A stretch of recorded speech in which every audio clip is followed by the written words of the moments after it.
Well, honestly, this is the first time I hear about economics engineering.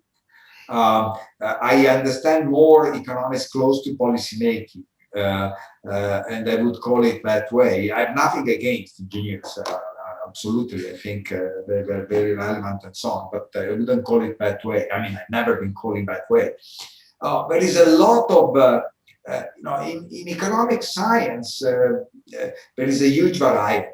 There are people really living in the ivory tower and doing extremely complicated models, pursuing elegance, style, formalism, more than substance. Sometimes they use a lot of power, or analytical power, extremely complicated math to get to results that are fairly obvious, to say the least. In some cases, they are useless.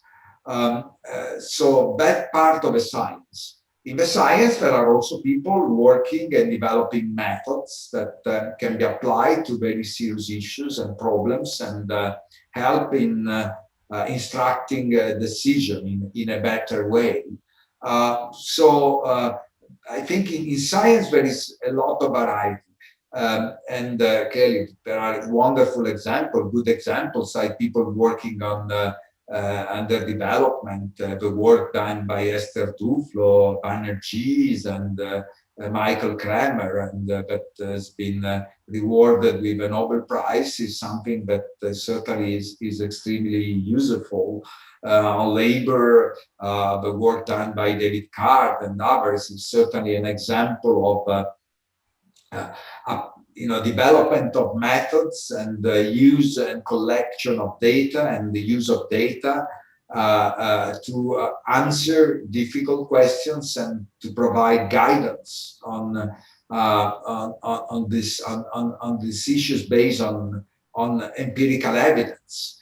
And often this brings economics very close to what you call economic engineering. So economic close to policymaking is evidence-based economic policy, which I think is the most useful way to think about economics. Economics should be very much that. We should be humble because the issues are extremely complicated, and we will not be able to answer all type of questions. Maybe sometimes these attitudes will not be rewarded by our profession.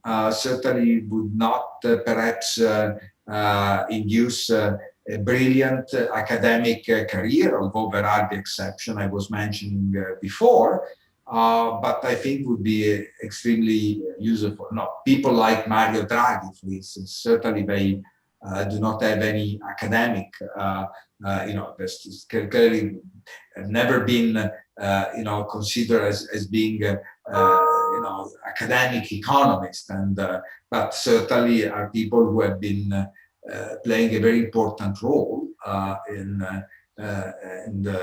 it's a way, in my view, to conceive the profession of an economist that is very useful.